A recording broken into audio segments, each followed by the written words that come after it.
陈范闲见过大殿下。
我听过你的名字，臣惶恐。敢与皇子抢答，胆量不小，却未免愚蠢了些。殿下，我也不想啊，这都是不得已。怎么个不得已？本宫身体柔弱，一路南下，有些水土不服。大殿下这样，是想让本宫等在城外，不许入城吗？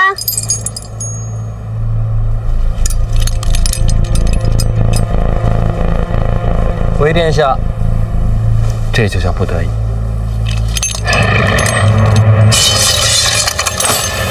哎，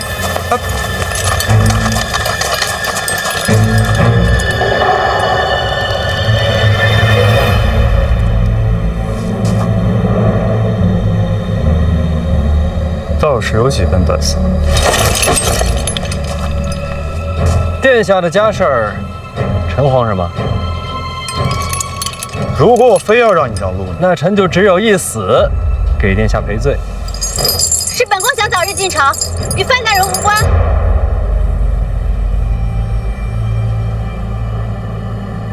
胆儿不小。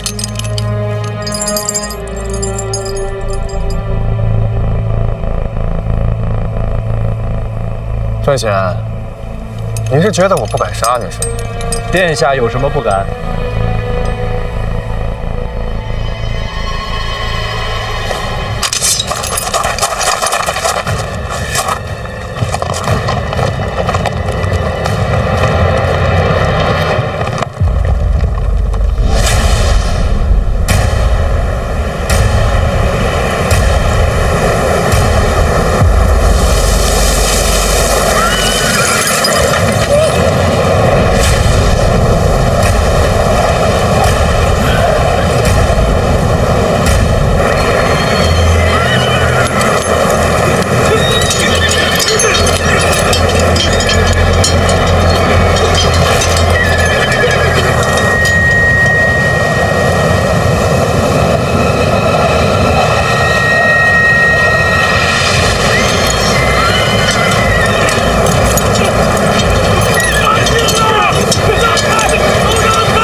神手，殿下客气了，马惊了，咱们这边帮着管管，应该的。马死了，马死了！快！这老高，你这不至于吧？我没出刀。那这马的怎么死了？战马冲锋，不使点劲怎么来啊？出征归来斩我战马，范大人果然厉害。本王领军在外征战多年，没想到朝廷是这样接我们回家的。这是个意外。看在你是婉儿未来的夫婿，我不深求。把这人给我，陪马便是。哎，老狗，范闲，你想清楚了。大人不知道。闭嘴！他的事儿我担着。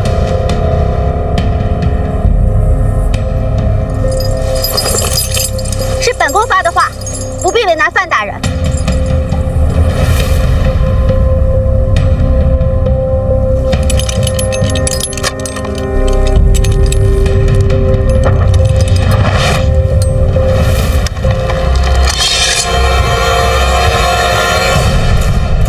太子殿下到！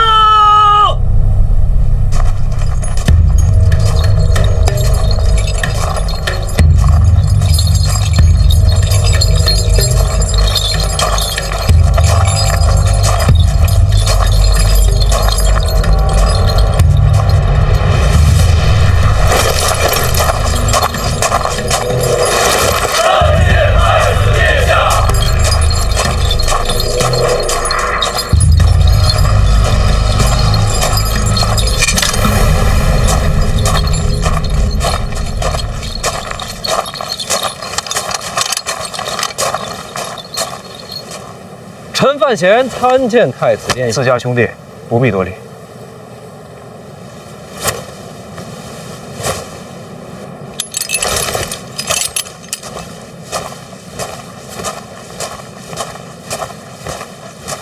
大哥，参见太子殿下。你是我大哥，怎么能你拜我呢？常年在外征战，都瘦了。瘦不要紧，在外奔走，心情愉悦。要不是圣旨，我还不想回来呢。你得回来啊！你知道坐地里的多想你吗？哥，抱抱。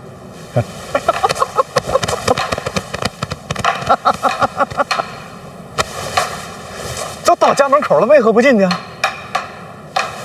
不是我不想进去，实在是被人拦着了。啊？谁敢拦你啊？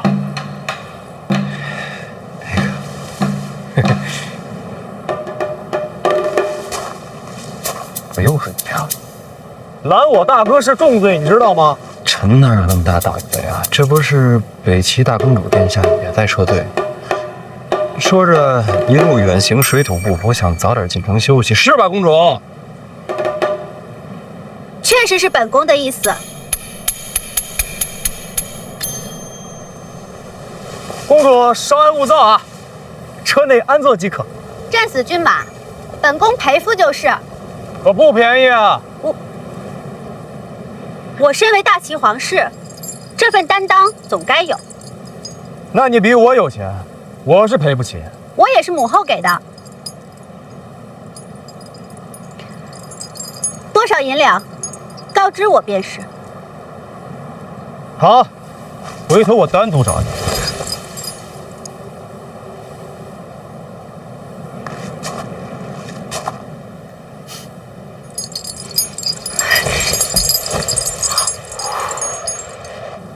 大哥，公主是你未来的王妃，我未来的嫂嫂。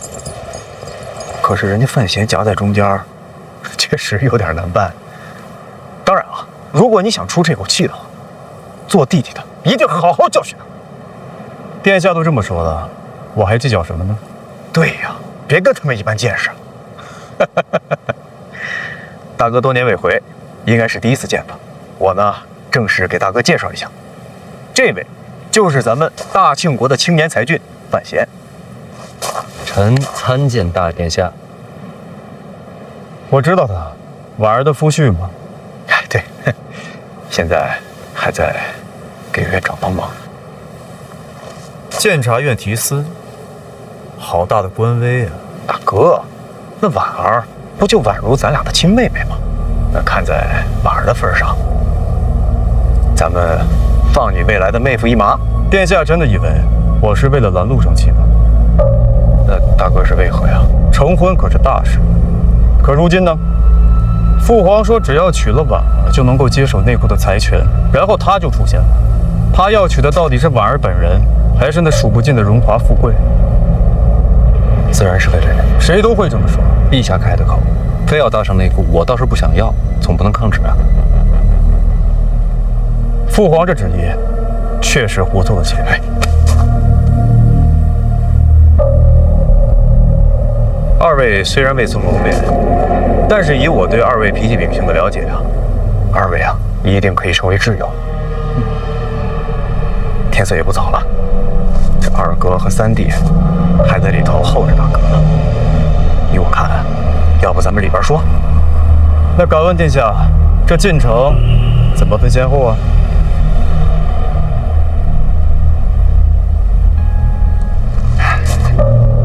你来的可真是时候啊！那可不是吗？还是太子做主吧。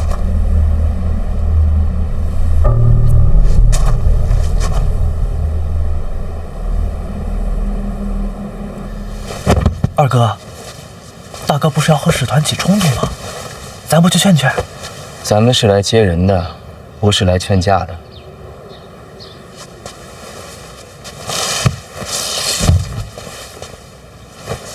那太子殿下怎么过去了？太子跟我们不一样，那太子会帮谁啊？他呀，谁都帮，又谁都不帮。那太子可太不容易了。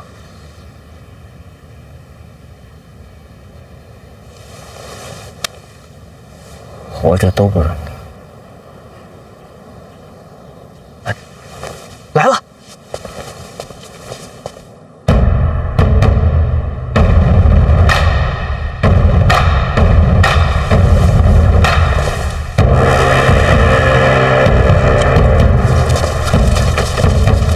怎么同时进城？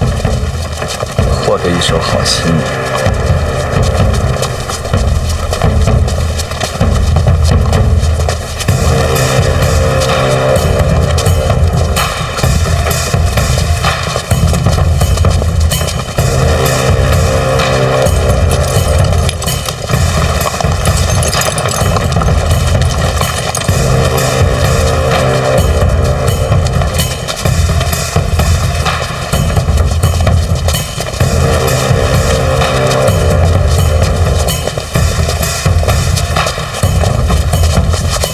大哥，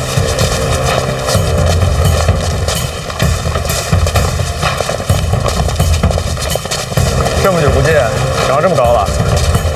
原来我跟大哥一般高，也领兵打仗去。有这心就行。久未谋面，你瘦了。我刚才看见他，也是这么说的。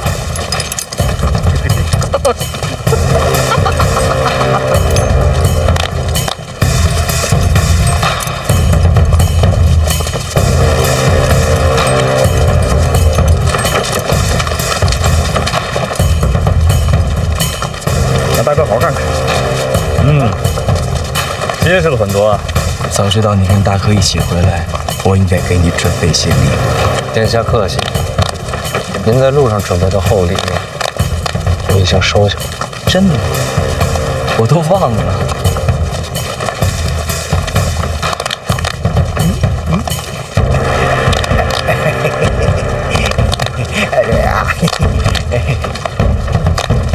笑笑笑！不会，你放心，还有更好的礼物等着你。那就期待。哎，要说还是咱二哥面面俱到。太子殿下功高盖世，力挽狂澜。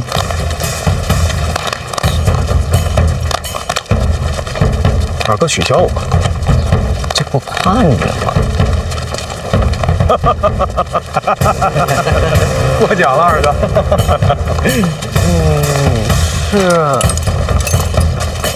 是你。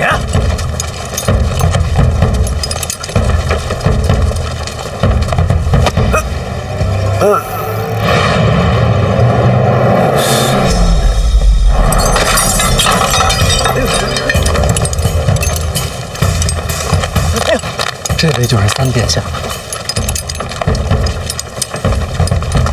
不是做梦，他是真的。躲什么呀？他们打晕过我。你确定？确定啊！我还以为是做梦呢，原来是真的。你对皇子出手？请问殿下，我在哪儿把你打晕的？就在。报什么？您接着说，这儿没人能拦得住您。放心说，大哥在。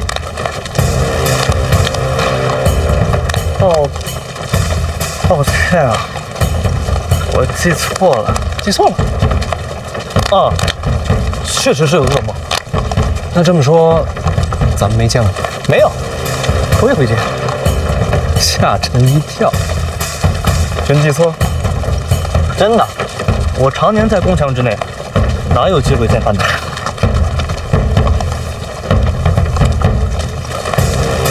你们俩，我多问一句。不是说了，梦里见的。行，那臣就先告退了。急什么？久未谋面，不再多聊聊。归心似箭呐，出门这么久，确实想家想晚了。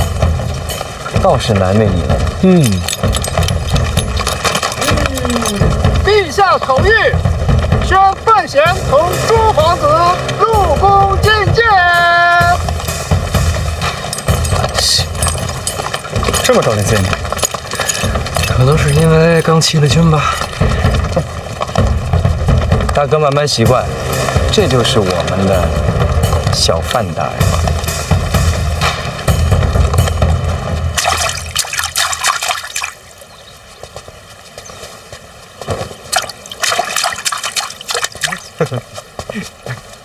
大哥，太子殿下，殿下，都说了，自家人不必多礼。二哥好啊！刚才那个叫什么范闲，不是跟殿下在一起的吗？陛下召见。马上要开宴了，父皇单独见他，怕是要重罚。为什么？范闲出使归来，中途假死，闹出这么大事端，总要有个结果。听说是四顾见危险，无奈装死。遇险是遇险，欺君是欺君，两码事。二哥这话严重了，毕竟对方是大宗师，情有可原。哦，太子的意思是，只要情有可原，人人皆可欺君。我可没这意思啊。随口说说，别害怕。不要私下擅论朝政。陛下到。参见父皇下。啊，都坐吧。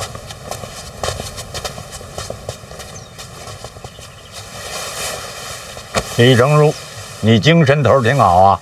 多年未见，父皇身体可好？死不了。坐。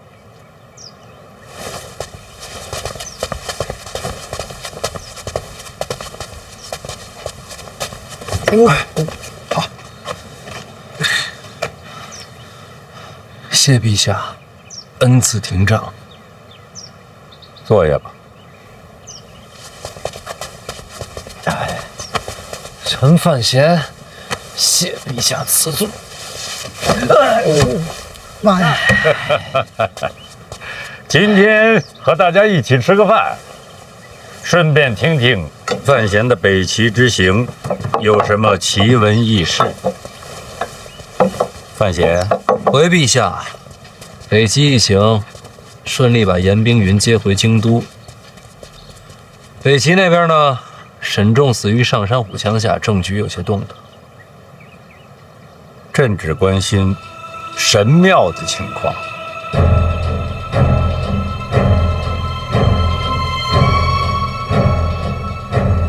萧恩临死前透露，神庙真实存在，就在极北之地雪原之中。真的有神庙吗？萧恩说有。是否真的存在？要看见了才能知道。极北之地，终究隔着北齐。不对，太方便。世上没了北齐，不就方便了？陛下胸怀乾坤，北齐指日可待。范闲，还有什么呀？回陛下，还真有。说。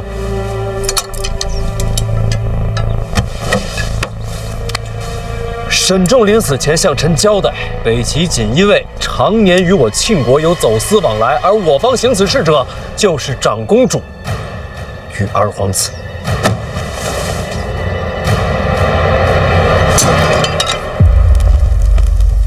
陛下御书房内，家宴已然开席了。范闲没走，回皇后，范大人留下了。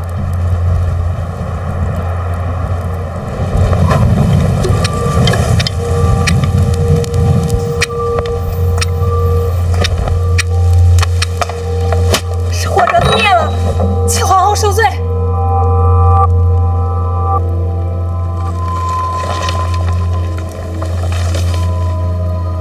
外臣入席，我这个皇后倒没资格。家宴。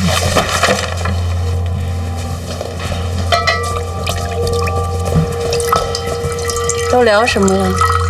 回皇后，范闲参二殿下和长公主，罪名是与北齐走私。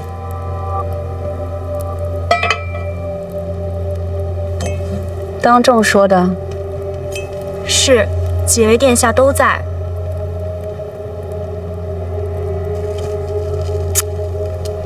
陛下如何回复？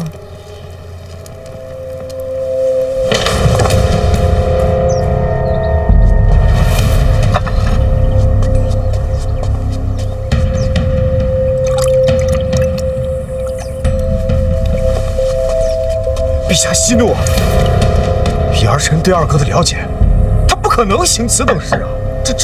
这其中定是有什么误会吧？陛下，臣领罪。臣与姑姑从没做过愧对晋国的事情。可小范大人如此人物，若没实证，怎会妄言？臣或许是做错了什么事，让小范大人有了误会。小范大人，范闲，你公然举证长公主和二皇子，可有人证物证？沈仲就是人证。人证呢？人虽然死了，但做过的事儿总能查得出来。人死了，没有任何凭证，你敢指责二皇子？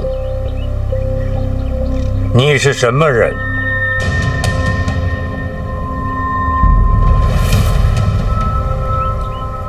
臣是监察院提司，有执法仗剑、扫除奸佞之责。哼！再说一遍。臣是监察院提司，有执法仗剑、扫除奸佞之责。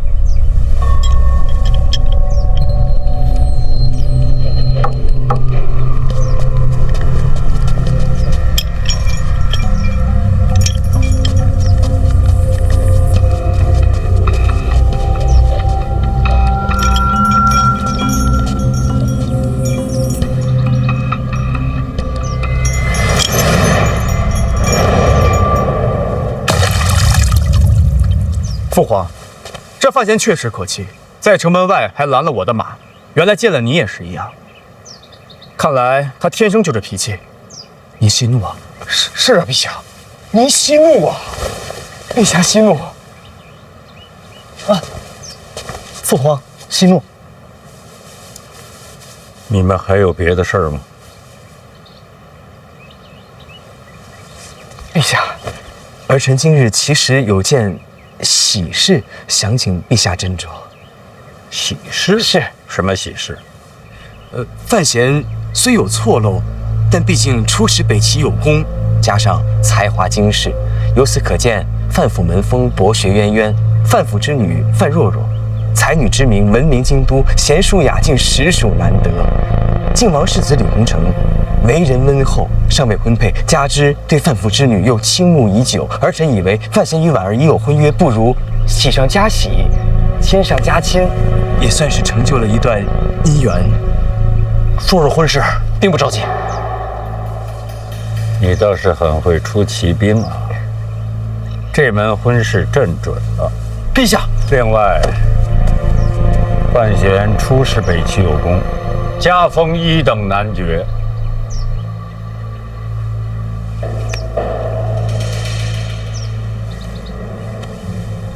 你这么喜欢喜庆，那么朕赐你一桩婚事。叶仲的女儿叶灵儿，与你非常般配，朕把她赐给你了。我与叶灵儿也并不熟悉。好了，你们接着吃吧。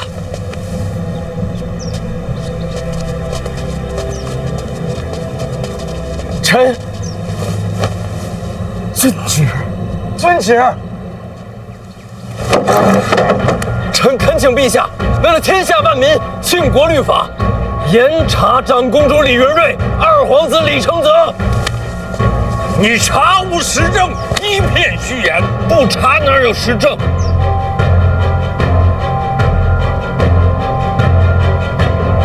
真是大清人！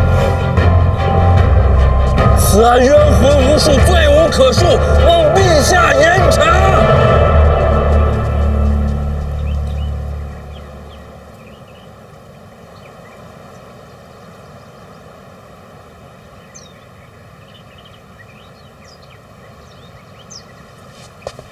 吃吧。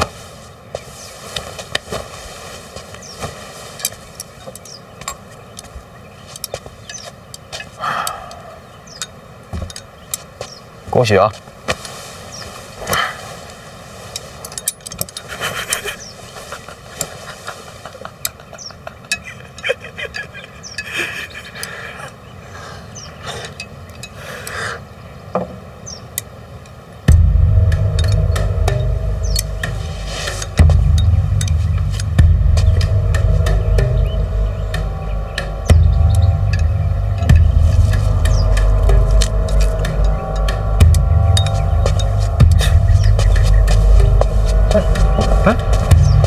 不是停账了吗？怎么好了？假打做戏，演给我们看的。为什么？欺君之罪，给个台阶儿。但陛下对范闲也太过恩宠了。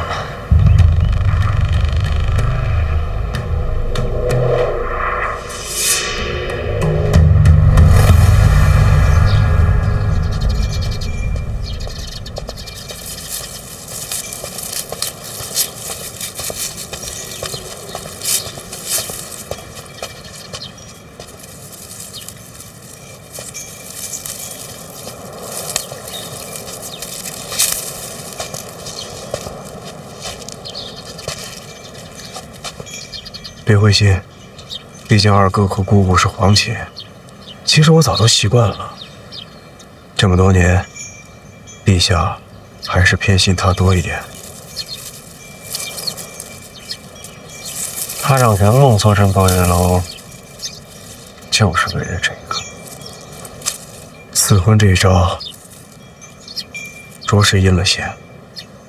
你弟弟是抱月楼的东家，而现在管事的袁梦成了你妹夫的情人，这脏水算是给你们范家泼屎了。这是硬要把我扯上车，扯在一块儿了。你可别认命啊！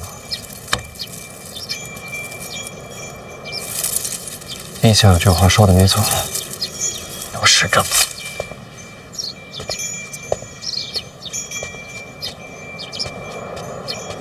殿下，史家镇的事查得怎么样了？有回音吗？走私物资都要从该处囤积转运，只要能查出老二和史家镇有勾结，这件事的实证就坐实了80%。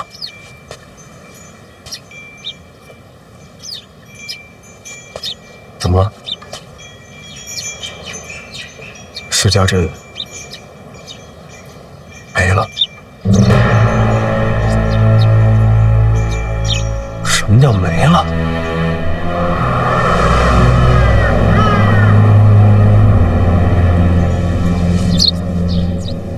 总不能一个活口都没有吧？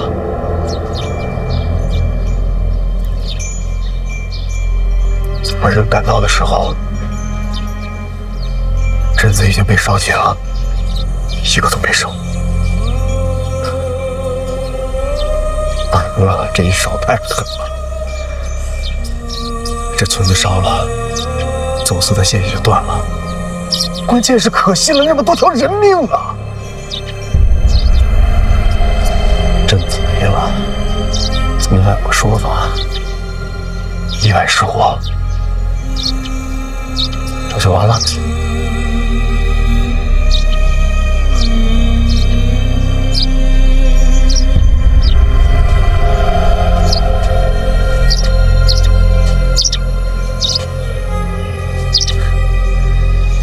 一手遮天啊！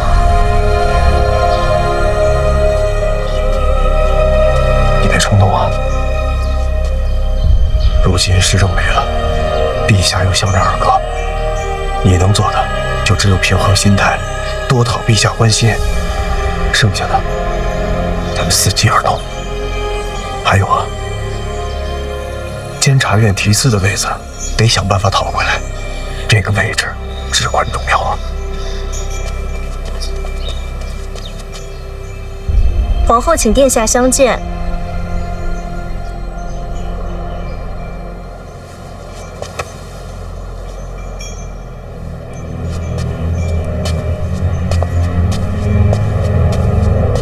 别气馁啊！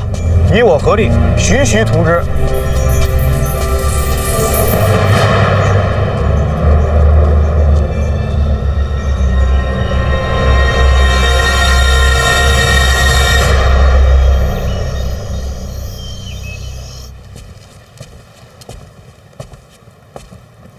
儿臣求见母后。进来。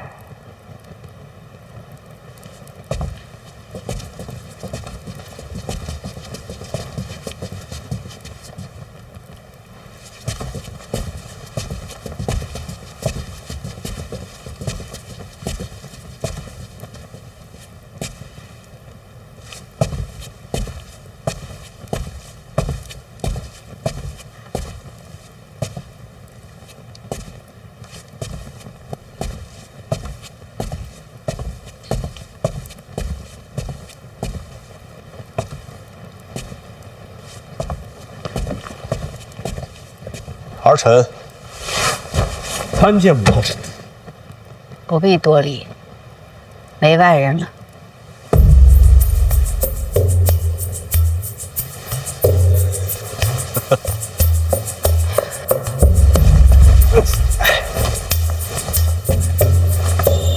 这整日里端着一台，我这身子都是僵的。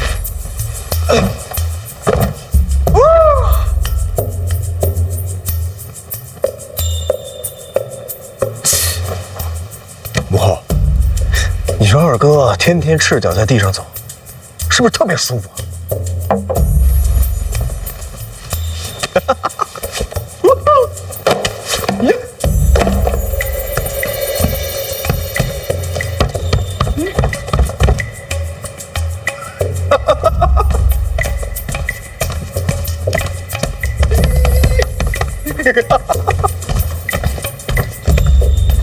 确实不错呀。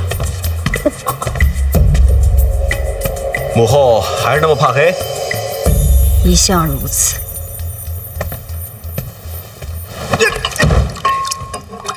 要不然，咱们换个太医瞧瞧。没用的。这世上唯有心病难医。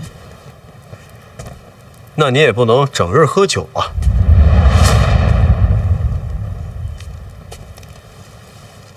怎么？你是来教训我的？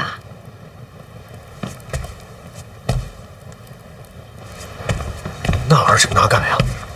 儿臣的意思是说，这太亮了，熏了眼睛。你是太子，自当举止端正。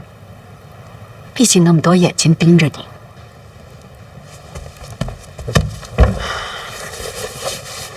儿臣也就只敢在母后面前这样，这即便是在东宫，也丝毫不敢懈怠啊。真的吗？日日如此，如履薄冰。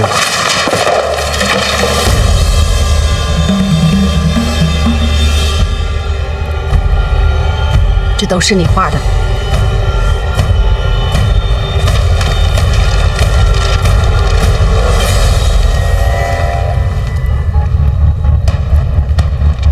怎么会在幕后这儿？是不是？闲来无事，作画取乐罢了。这不画脸也是取乐？你要不要我再问清楚，这到底画的是谁？你是太子。儿臣知错，儿臣谨遵母后教诲，儿臣再不画了。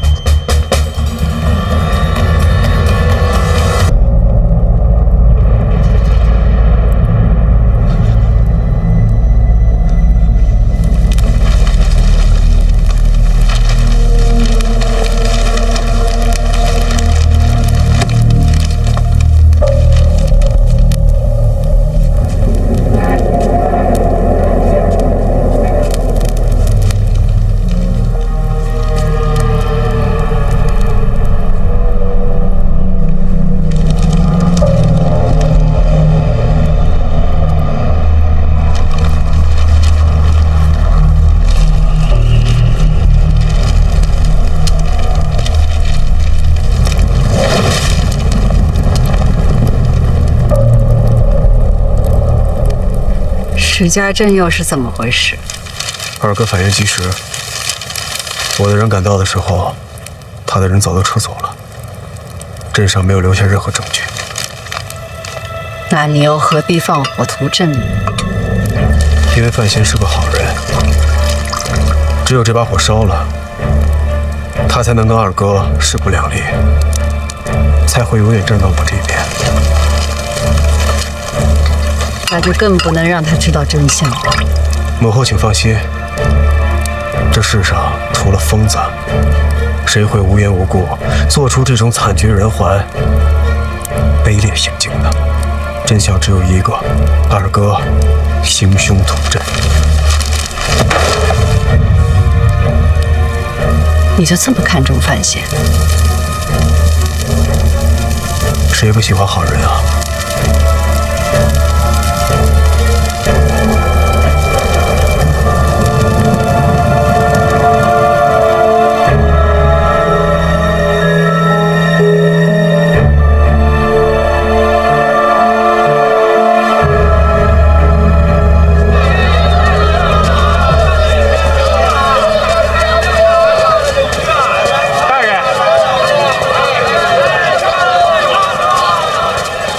启年在这儿等您呢。我不是让你回家好好想想吗？跟在我身边全是危险。我想好了，这么快？没什么好想的。夫人说了，1个月能挣这么多银子，别的地儿那是赚不到的。哎，还有，大人是好人。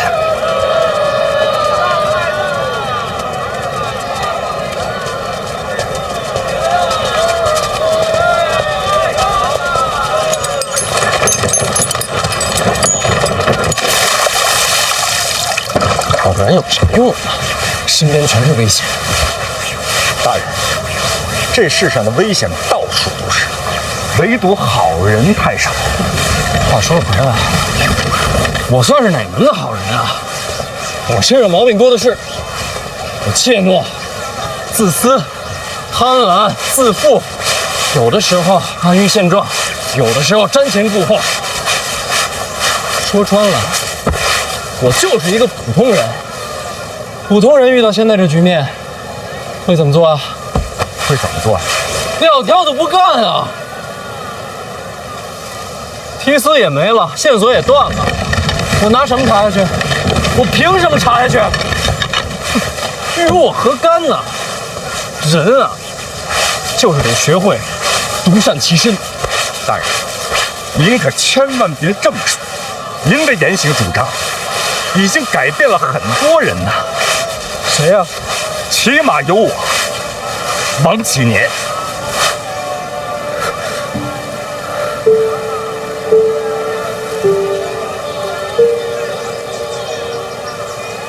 陛下的意思好像你还没弄明白啊。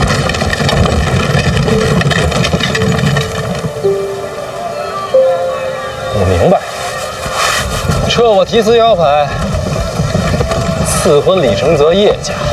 谁不知道叶家有大宗师坐镇啊？这门婚事一成啊，李承泽将来就是前途不可限量。陛下呀，就是保护他呗。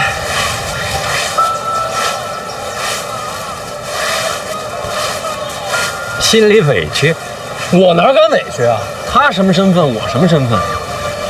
陛下护着自己儿子，应该的。所以你就不想查下去了？院长，我拿什么查下去啊？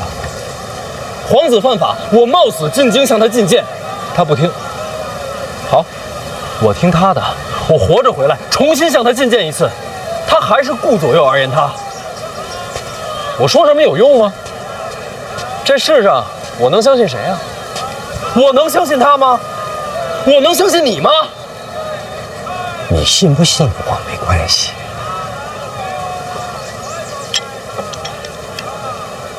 我把这个给你包来了。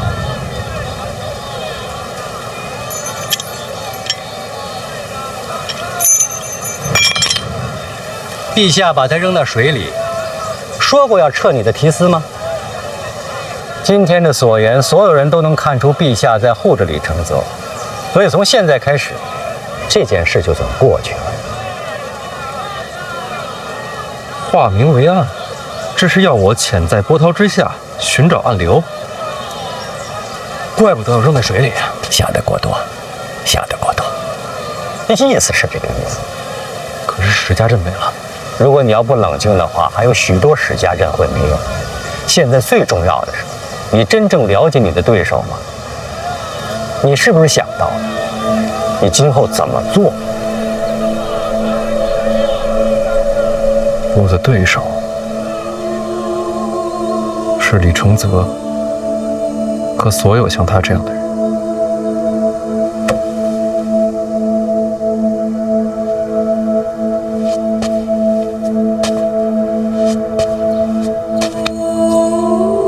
我不是我娘，做不到为了改变这个世界而活着，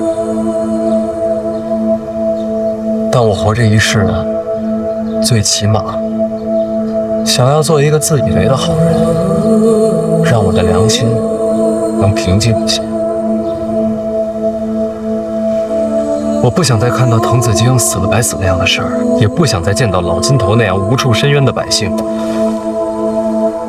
我要替他们说话，我要替枉死之人找回公道。所以你就要冷静下来，收敛锋芒，松动下来。监察院提司虽然权重，但孤身一人。你来京都很久了，应该有属于你自己的麾下。有忘其年，报告。诸葛还记得吗？自然不敢忘。诸葛死后，一处没有人知道。我建议你呢，这个提司先把一处担起来吧。一处监察京都百官，牵扯极广，既是是非之地，又是鏖战之处。你刚才说想为民发声，搞垮李承泽，这个位置最好。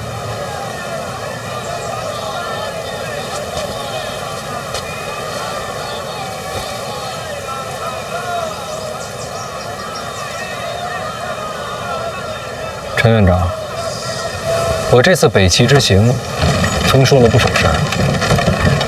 好啊，见世面。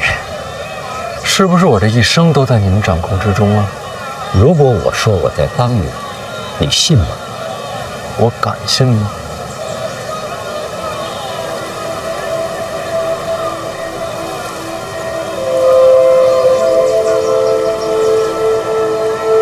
毕竟你是他儿子。有句话我早就想问了，说，如果有一天我走了和我娘不同的路，你怎么选？不可能。如果就是这样的，那我一定选你娘。所以归根结底，你们帮我，还是因为我是他的儿子。说得对。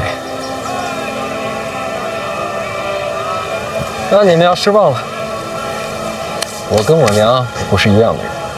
你要知道，世上没有一样的人，但你和你娘最本质的部分是一样的。我可不敢立这碑。立不立碑不重要，我想告诉你，你将来一定会走你娘的路，而且我现在做的就是确保你能走上你选择的路。一生都在被控制，还要确保走上自己选的路，这不荒唐吗？欲取先予未必荒唐。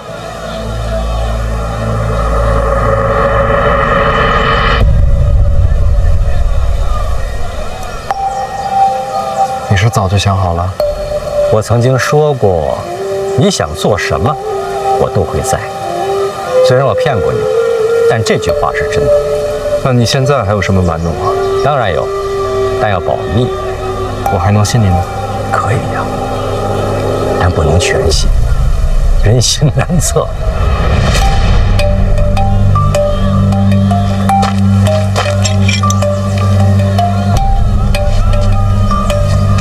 那我信一半，多了。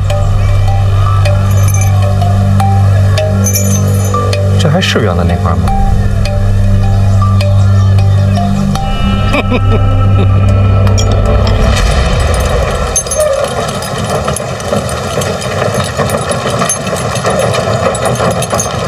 比我想见你的人来了。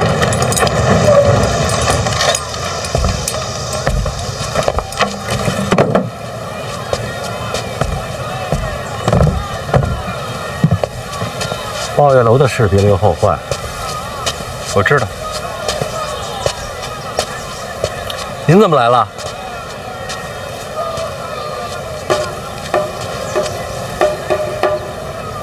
这是范闲，姓范，是我儿子。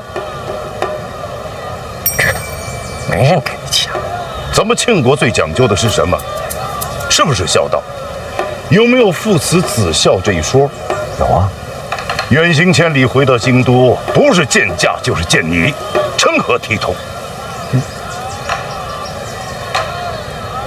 他这是生的什么气呀？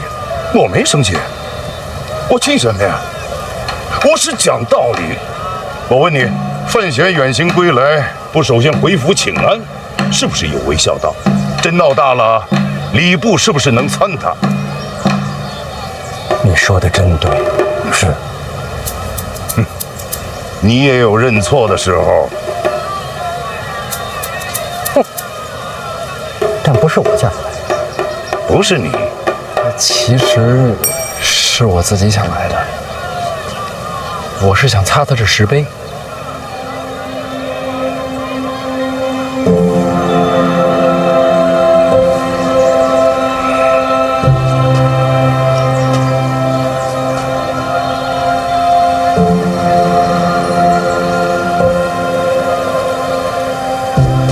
回家。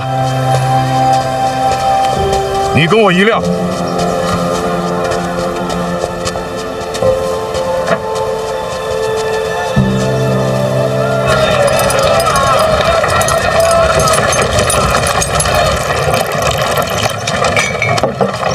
您喝茶。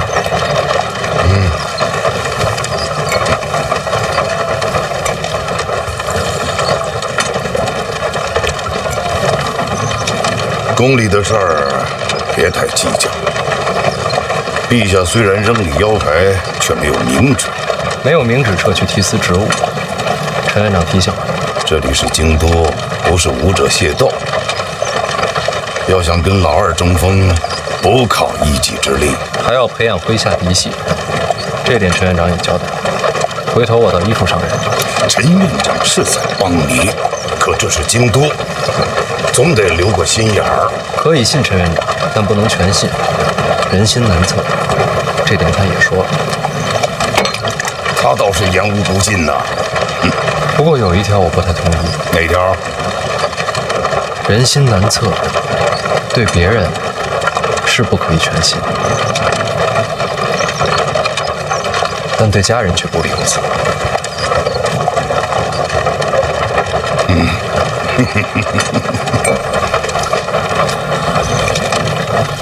哎呀，礼部那些家伙经常拿孝道来说事儿，我赶过来并不是稀罕请安，我是担心你在官场上被人落下把柄。父亲大人金口玉言，我听了之后啊，茅塞顿开。想明白就好。哎呀，回来之后还没去看过婉儿，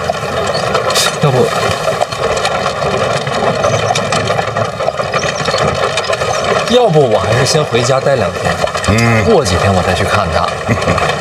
哎呀，是得回去看看若若，你妹妹对你甚是想念。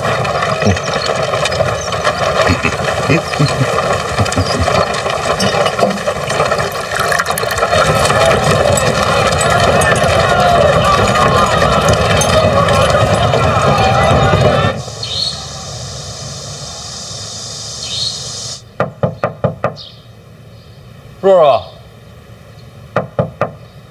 若若，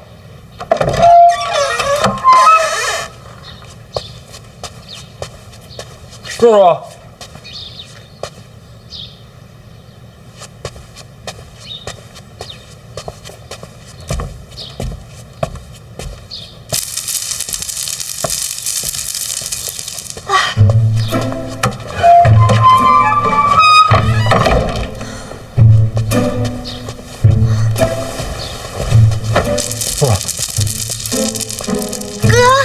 你终于回来了。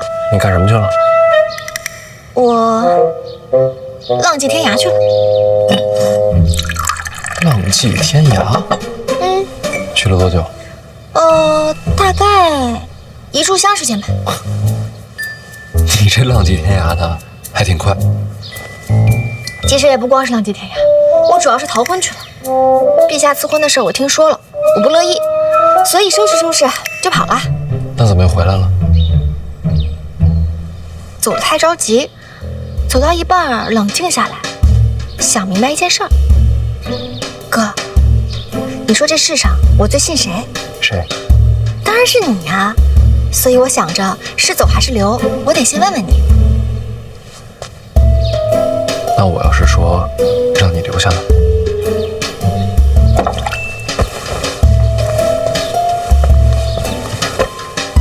你干嘛？既然不走了，就把衣服收好放箱里。你不担心我让你奉旨成婚？不担心啊，哥，我都说了，这世上我最信你。若若，你是不是不想嫁？不想。哥知道了，你放心，我想办法。你不想嫁，咱就不嫁。好。真要是不行啊，我带你跑。行。哎，别，头发乱。行，那你先收着，我去处理一下范思哲的事。哎，哥，你不是刚回来吗？范思哲怎么了？事儿大吗？这么说吧，我差点想把他打死。我经常这么想，我帮你啊。是个误会。哦，那只能下次动手叫我。那好歹是你弟弟。你可是我哥。你能不能一视同仁一点？那不行。啊，未来我可能有很多弟弟，但是哥肯定只有你一个了。好像有那么点道理。若若，你放心，哥不会让你信错。那当然了。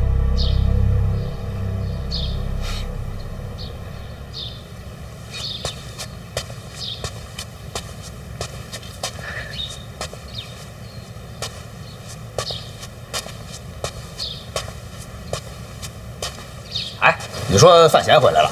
是的，少爷。我爹特高兴吧？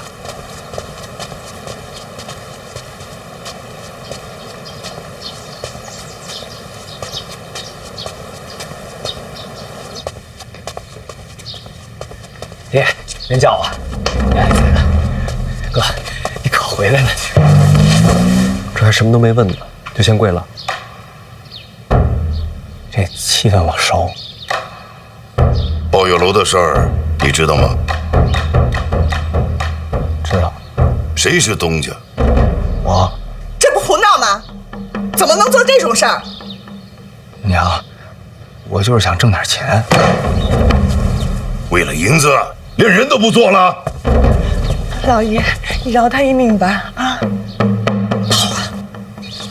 举家法来。不用。其实他也是被人骗了。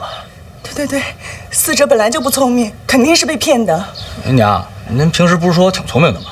这会儿就闭嘴吧。不论是否被骗，既然犯了错，就要受罚。这顿打，他逃不了。其实我已经打过了。对，范闲他已经打过了。啊，你们见过？啊，见了。上回差点把我打死。为何不跟我说？我哥说跟谁都别说，就让我在屋里待着。这些天不出门，是因为范闲？啊。那岂不是早就回过京都？确实回过。到底怎么回事？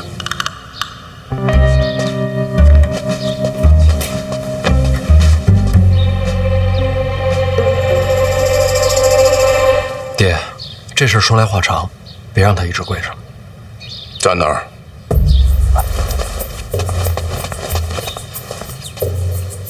说到底啊，这件事儿还是老二给我挖的坑。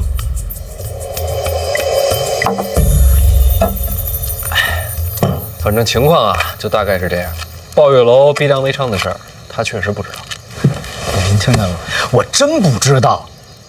抱月楼一旦事发，第一个抓的就是你。哎，别，他没跟我说是青楼，就说是听曲儿聊天的地儿。那怎么办啊？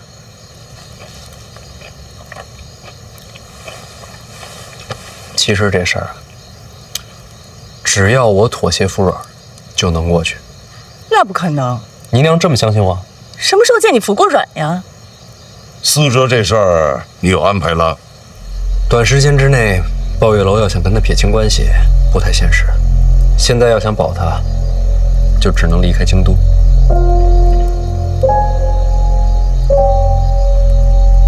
有道理。那我陪死者回儋州怼着，也不能留在庆国。不在庆国去哪儿啊？要北上，去北齐。太远了吧？也好，那我就陪死者北上。姨娘不能陪，她得自己去。为什么？是啊，这是暗中远行，不是游山玩水。你好歹也是国公之女，你陪着谁不认识？那也不能让死者一个人去北齐啊，他都没离开过京都。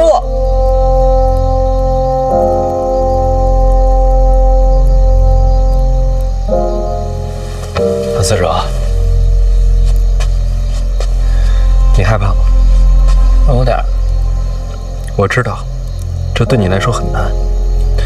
突然之间就要离家远行，从锦衣玉食变成无依无靠、前途未卜。你别说了，越说我越害怕。但这对你来说也是机会。这哪算机会呀？人不离开家，就永远不会长大。你是不是也想过，想对某个人证明自己不再是一个孩子了，证明你并非做每件事情都是错的，证明你自己也可以被期待。我想证明，那就北上，找到你自己的路。他做不到。好，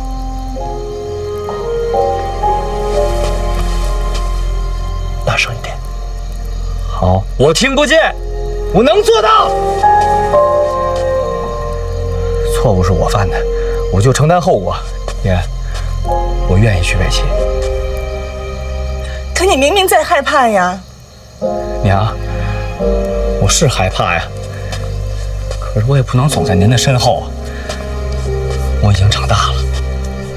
何时出发？今晚。这么快？快点好，娘，我怕再过2天我变卦了。哥，北齐是不是特冷啊？有点冷。好，那我多拿几件厚衣服啊，我怕一会儿来不及了。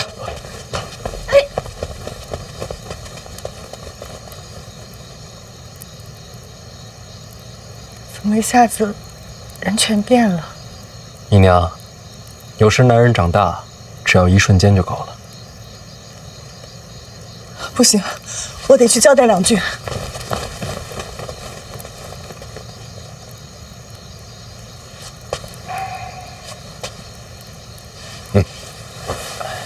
还真有些突然。说到底啊，他还是被我牵连的。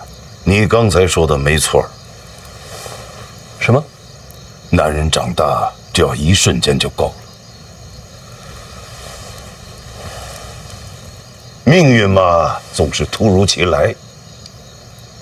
这小子没让我失望，不愧是我儿子。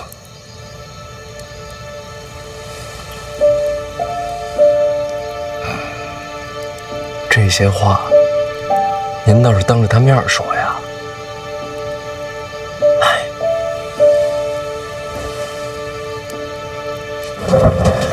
天冷了就记得加衣服，每天吃饭别马虎了。知道了，娘，您别送我了，再送我真舍不得了。行，行了，别哭了，您再哭该出皱纹了。你才出皱纹呢。走了，娘。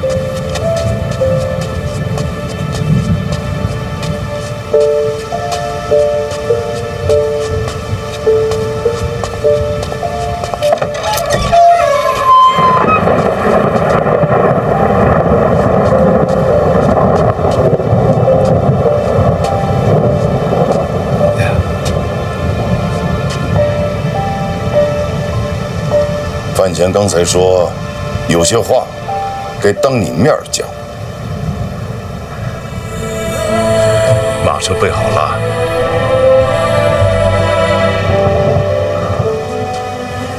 谢谢。还有，你没让我失望。范思哲，不愧是我儿子。一路小心，我跟你娘等你回家。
看腻了。可是今儿这雨，怎么有点舍不得呢？你就当是京都为了给你送别，感动的都哭了。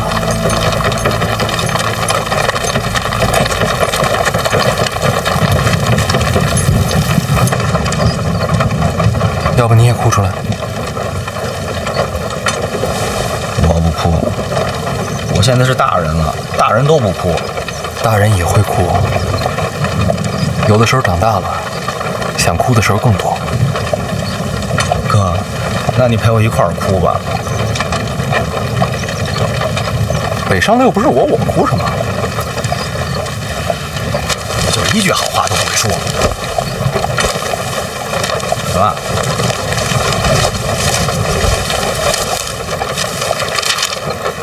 银票啊！这都是给我的。这是本钱，等到了北齐啊，你的第一个任务就是赚钱。做什么买卖你自己定，出什么事儿你自己扛着。别忘了，你要跟爹争，要跟你自己争。钱你会碰吗？这钱得还啊！这是投资，等你赚了钱，我得分红啊。咱们这亲兄弟还算这么明白呢？不要还回来了？不，你放心，肯定不能让你赔本。你说这个挣钱是第一个任务，那第二个任务是什么呀？你还记得郭宝坤吧？啊，他也在北齐。别了吧？什么别了吧？你都给他打得那么惨了，斩草还要除根啊！他现在给我做事呢。他都能给你做事儿了。你到了北齐，第一个先去找郭宝坤啊，然后呢？接下来我跟你说的话，记在心里，别告诉第二个人。那能告诉郭宝坤吗？别告诉第三个人。咱说话得严谨。闭嘴。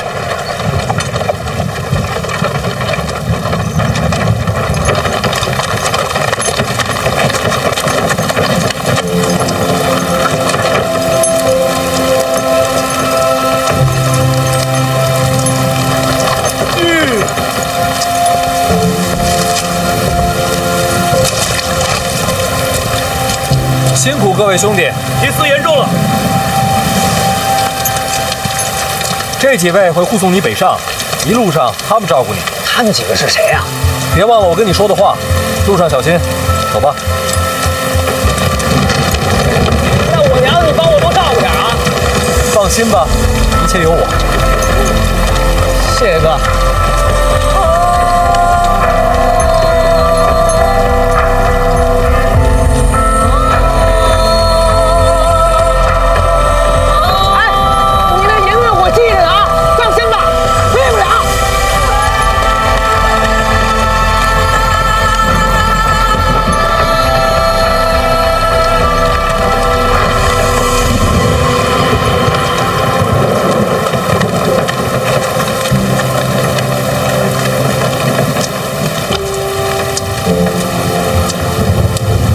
不用担心，那几个都是四处的好手，你弟不会有事的。多谢了。不用谢我，若不是院长交代，我可没工夫管你的闲事儿。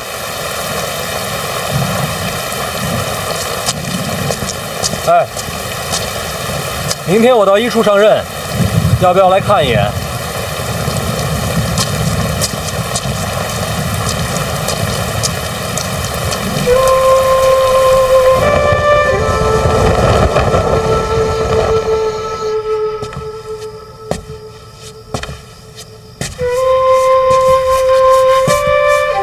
范闲吧，叶灵儿，看来我这轻功还得练啊。你快来快来，我跟你交代点事儿。你跟我交代什么呀？晚上别打岔，我记性不好。婉儿料到你会来，提前躲出去了。婉儿躲着我？为什么？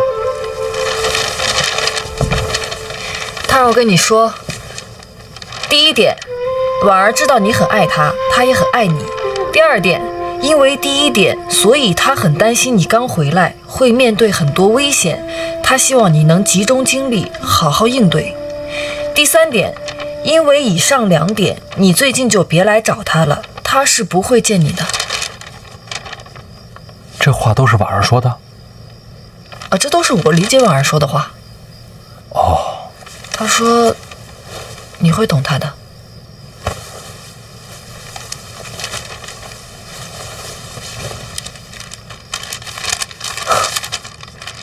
哦，还有一点啊，什么来着？哦，他说他一直都在。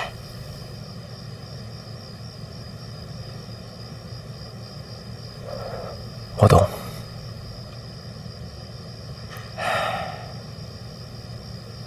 哦，那麻烦你也帮我转达两句呗。哦，行，你说吧。第一，想你；第二，放心。怎么到我这儿你就不记了？就4个字我还记不住。哦，有道理。你快走吧。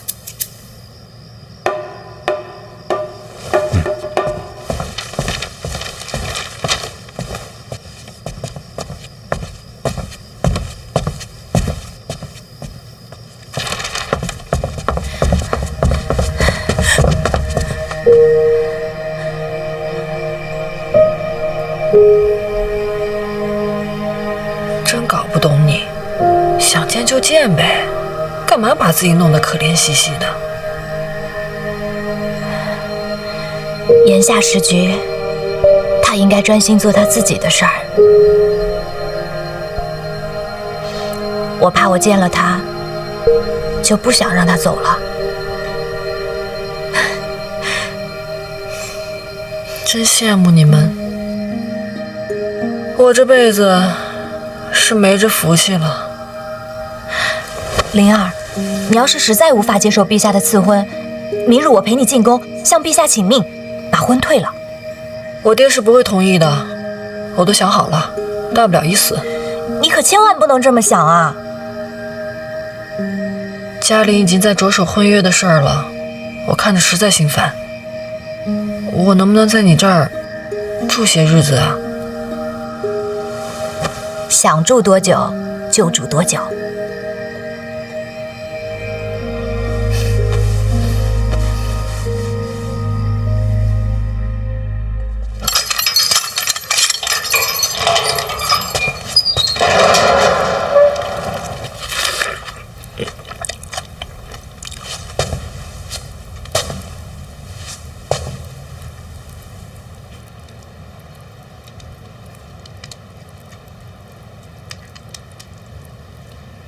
爹，我回来了。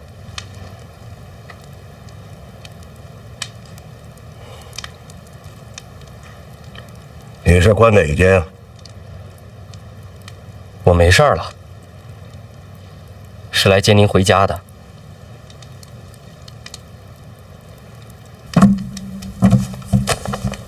你没事就好，别回去吧。我在这挺好的，不回。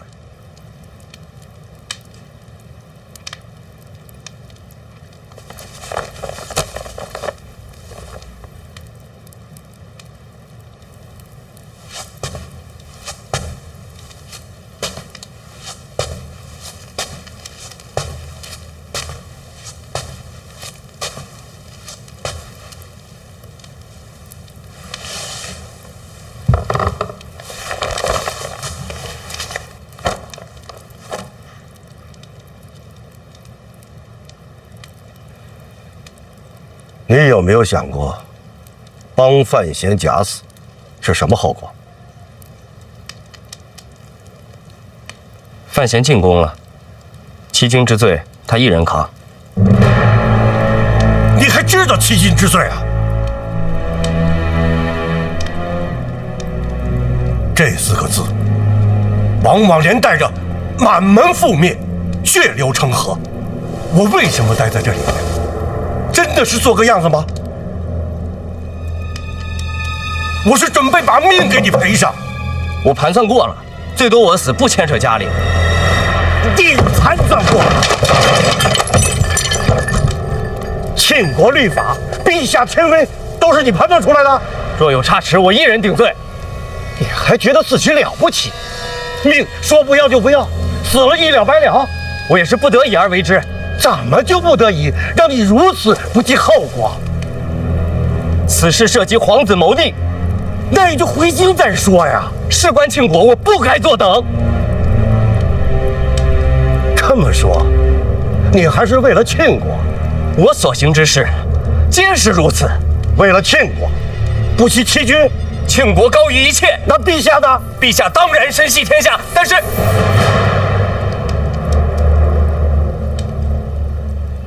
但是人终究没有国重要。好大的胆子呀，严定宇！您教我的，家国至上。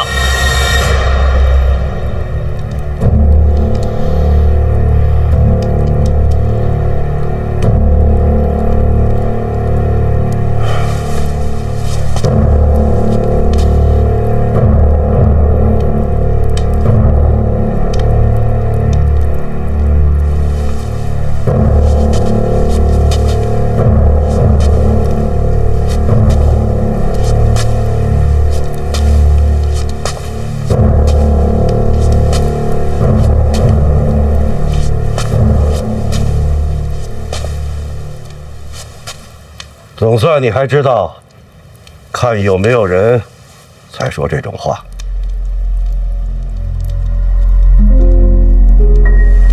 我也没那么傻。来，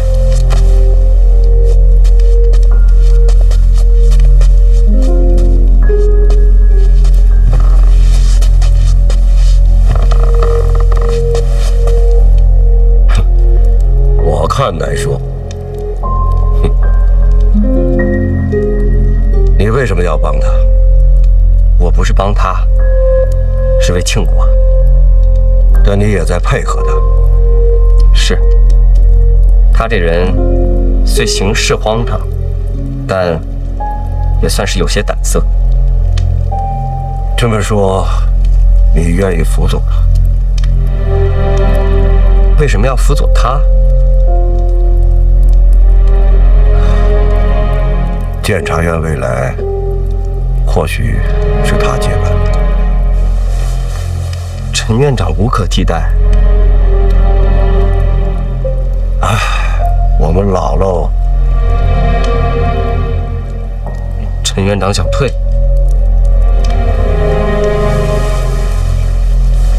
不止陈萍萍，我也想退。监察院该交给你们年轻人了。您退不退倒不要紧，陈院长不能卸下担子。这话怎么说的？那监察院没人比陈院长更重要。这话怎么说的？那监察院没人比陈院长更重要。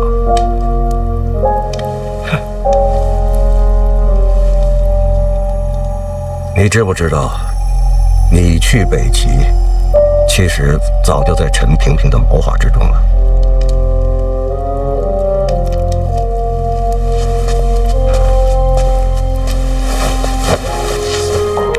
为国尽忠，求之不得。他就猜到你会这么回答。他让您这么问我的？他还有一句，是不是他的任何命令你都接受？当然。如果他的命令是让你从此不再听命，只遵守自己内心选择而活呢？什么意思？哎，来扶我一把。你没事多接触接触范闲。是有差事吗？交朋友。交朋友也算差事？让你学学他，情感和律法有时候需要平衡，这一点你不如他。这怎么平衡啊？这是两码事儿。就像你把沈仲妹妹带回京都，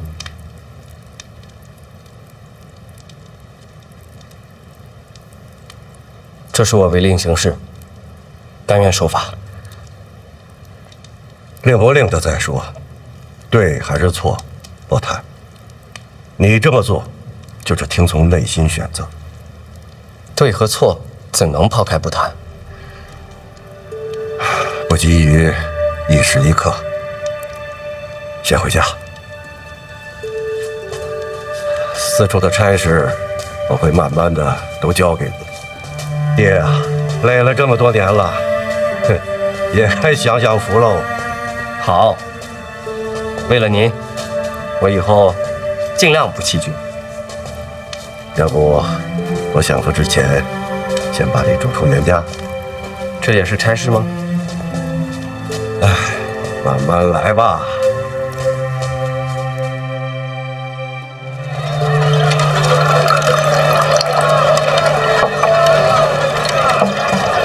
严大人，来，慢点讲。还真来了。院长的意思，让我给你带个路，熟悉熟悉。哟，快！就这儿了。多谢多谢啊，多谢。哟，这么热闹吗？医术嘛，与京都百官都有往来行动。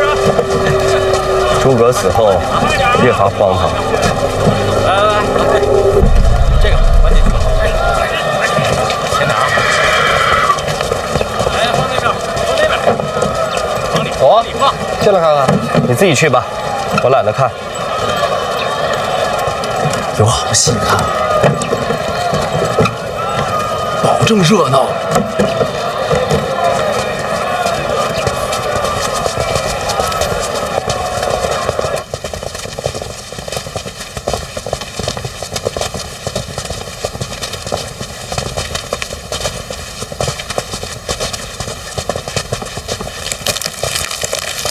咱就这么进来，也没人问一句。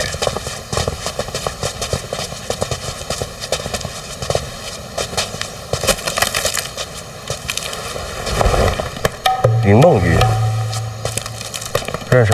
南方大湖特有的鱼种，出了名的鲜美。南方，挺远吧？是。那这些冰块呢？去年从北方边境凿下来的，一直保存到现在，就是为了这些鱼吧。800里加急运来京都的。一个极南，一个极北，800里加急，就为了尝个鲜。你们三个干什么的？老王，小猪，严公子，提司大人。哟，连我都认识。院里有谁不认识提司大人呢？您平时这么忙，今日怎么来一处了？小猪啊，哎，院长发话了，小范大人以提司之职暂理一处诸般事宜。哎呦，那是天大的喜事啊！小人这就去禀报。哎，我问你，小猪是吧？哎，这人梦鱼是谁送的？这小人刚办差回来，不太清楚。行，那我进去问问别人。哎，对，小人还是去禀报一声，让大伙出来迎接你啊。不用，我自己进去看。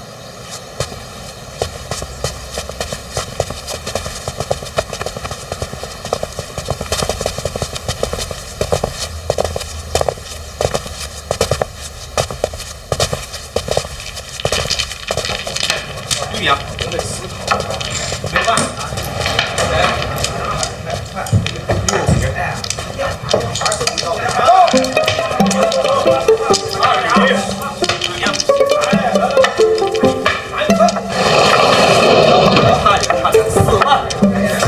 哎呀，这个白的，快！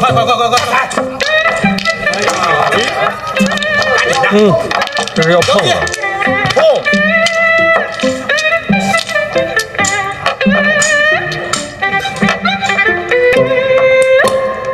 都认识我吗？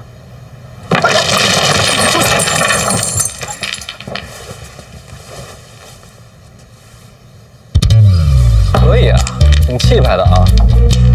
麻将都是用琥珀的。大人是假的。我是假的？不，大人，琥珀是假的，只是瞧着像。谁送的？内裤，他给咱们8大处各送了一副。大人，咱平时有公务的时候呀，那是绝对不玩。只是近来确实无事，请大人恕罪。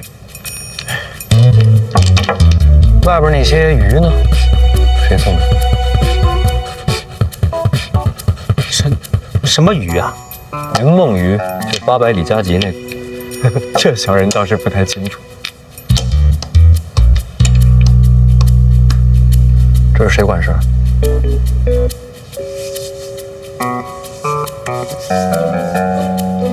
这也不知道？怀大人，几位主管都请了假，一个都没来。也是近来无事。怎会无事？一处每日案卷文书，该审阅归档的可都不少。谁来操办？助理的主簿，这些杂事都交由他办理。这人在哪儿？就在侧院，小的这就去叫。不用，我自己去找他。你们呀，接着玩，玩得开心一点。哦，对了，玩差不多了，趁早把外头那些鱼给放，放久了鱼就不新鲜了。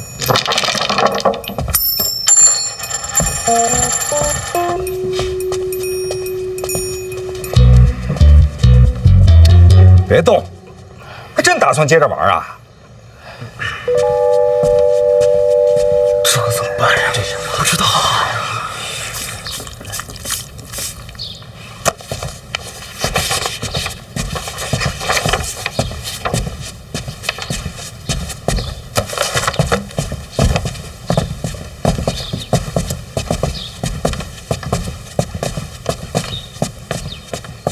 有人吗？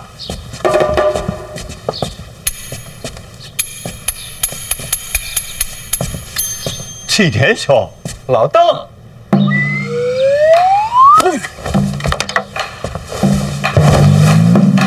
监察院主簿邓子越见过大人。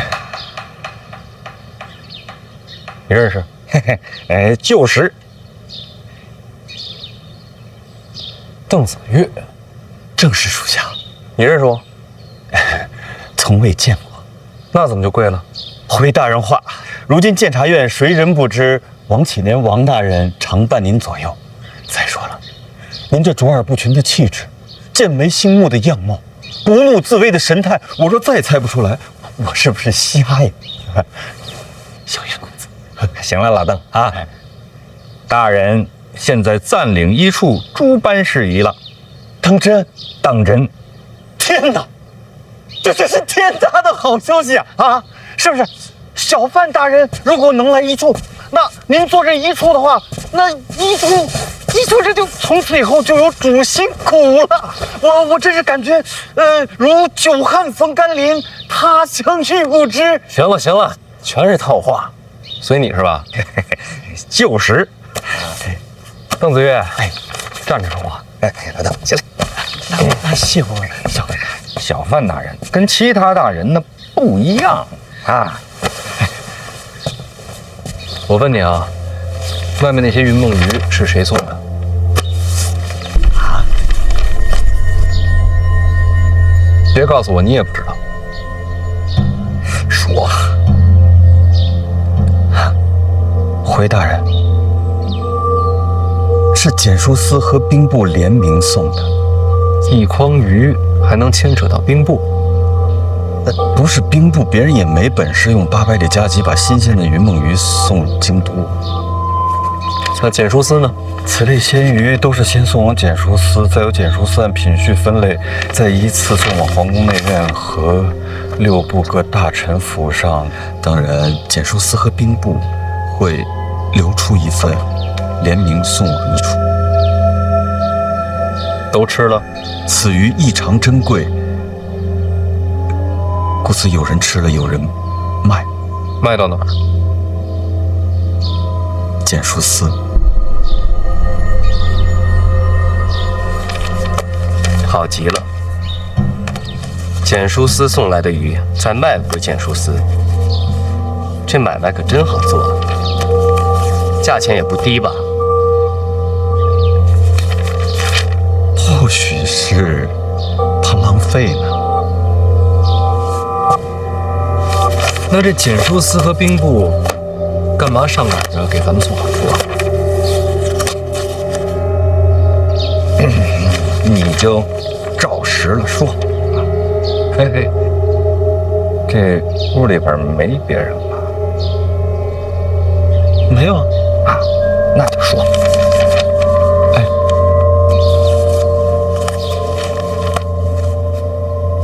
回大人话，其实不光是简书司，其他6部都有礼相送。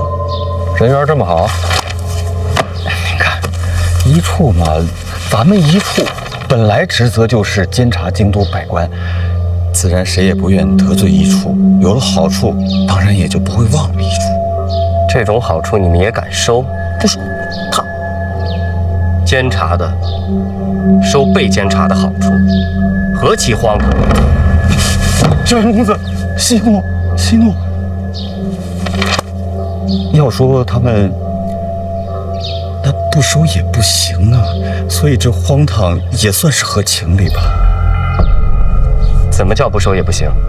您看，做官嘛，大家都住在京都这片儿，三位大人也都应该清楚，京都百官之间关系本就错综复杂，有如蛛网密布。大的都不用说了，哪怕是衣食住行、吃穿用度这样的小事情，你也绕不开这关系呀。如若不收这礼的话，那就算不肯同流，往后恐怕办任何事情都是举步维艰呐。邓主簿这为官的道理，倒是想得很清楚。一处案卷繁多，这些最近都是你在负责，一直都是。行，一处这边你多费心啊。范大人，我只是个主簿，上面还有好多主管呢。已经没了。哎，从今日起，王启年、邓子越协助本提司处理一处大小诸事。大人，那剩余的几位主管，今日不在的，往后就不必在了。回头我跟院里说一声，送到别处做事。快点！你们给我看好了，我范闲，监察院提司代理一处。我还不是重点，重点是这个。严冰云，北齐回来的，心有多狠，手有多黑，可想而知吧。换句话说，那是要脸的人吗？你们看这眼神，杀气腾腾。他站在这儿什么意思呀？就是和我生死与共的意思。这样的狠人，什么事儿做不出来呀？你们懂吗？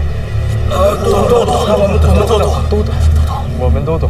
我再重复一遍啊，从今日起，一处之前主办全部作废。王启年、邓子越就是我的左膀右臂。在座诸位，我话讲完，谁赞同谁反对？王主管，这客气了啊！那个以后大家互相咱们多帮衬啊！大方点儿，大家叫你呢。多帮衬，邓某以后一定尽心办差。我再多问一句啊，各位可还记得当初入监察院所发之誓？第一句是什么？一切为了信我。说着说着就变成了一切为了生活。当初发的誓都忘了。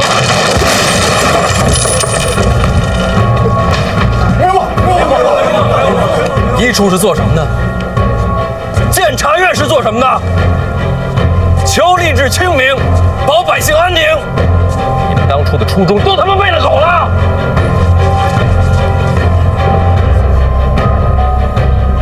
我不管你们以前怎么过的，从今天起，不许再这么过。所有的礼不许收。我知道你想说什么，不收礼在京都会很难，是吧？人活着哪有不难的？你们出去上街上看看那些百姓，他们都没说难，你们有脸吗？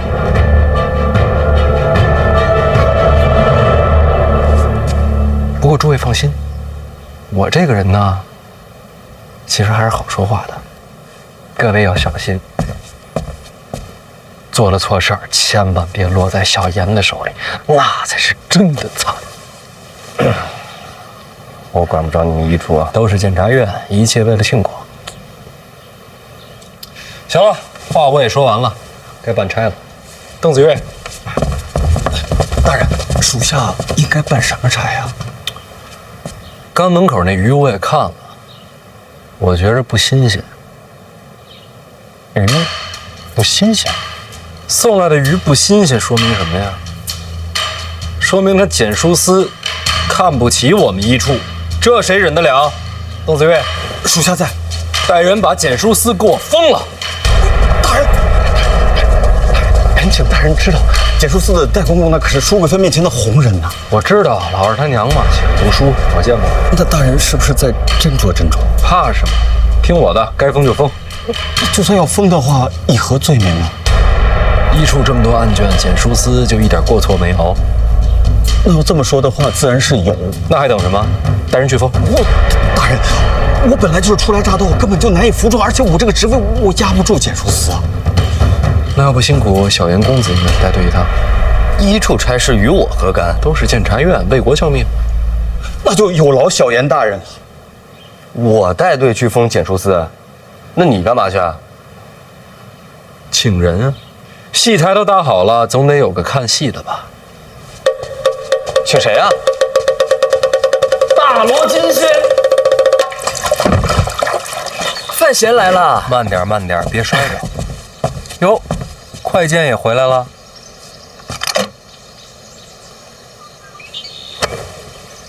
我就说这个人太冷漠，没礼貌，自然是比不过殿下。我也得说说你，来京都这么久了，头回到我这儿。是，确实是我不对。这不，亲自登门，赔礼道歉。这是什么呀？云梦鱼听说过吗？云梦鱼，那可是透骨仙。咱们先喝上2杯，我让人呐蒸上这云梦鱼呢。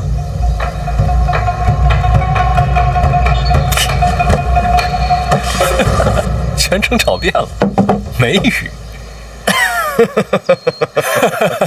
心领了，千里送同水，礼重情更重，是吗？送你了。